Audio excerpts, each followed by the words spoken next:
my MacBook, my M1 MacBook Air 2020.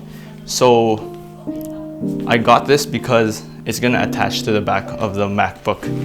This MacBook that I have,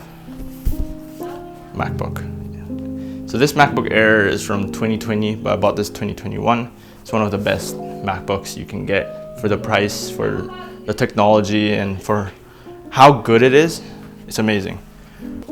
It's basically sticking this to the back of it, and then you plug in an SSD. So I'm gonna put that in that video. Related to the MacBook Air as well is this USB-C media hub. So the reason why it's good to have this because the only thing, because the MacBook Air is so good and so light, the only downside is that it doesn't have enough plugs in it. And that's typical of Apple because they're very reductionist on how they do their upgrades. So here, I hope it fits. I didn't really read the reviews if it does, but okay, it does. So it's gonna look like that. So now you have access to USB Lightning, USB-C Lightning, USB-C HDMI cable, USB 3, SD cards, the micro SD cards, USB 3, and then another USB here.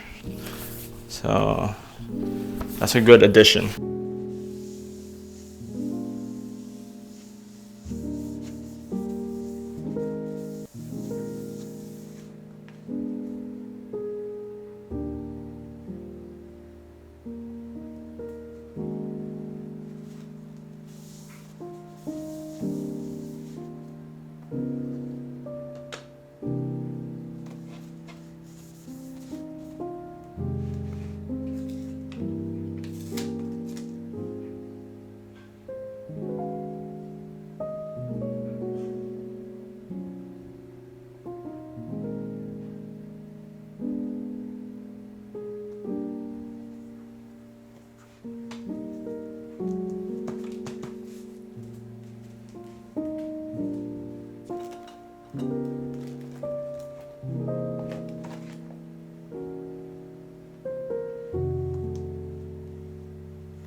it's an upgrade because of the performance, but aesthetically it's ugly. But I'm gonna look for a cable that's shorter, because the short cable that I have doesn't even reach here. So figure that out, but it is an upgrade because now I can edit off the SSD. I can edit movies here, and edit just, it's more portable than the MacBook for like a lot. This thing is a hub that I got off of Amazon. It lets you put two USB-Cs, one for power, one for lightning, I believe, HDMI, three USBs, 1, 2, 3, SD card and micro SD card. So just for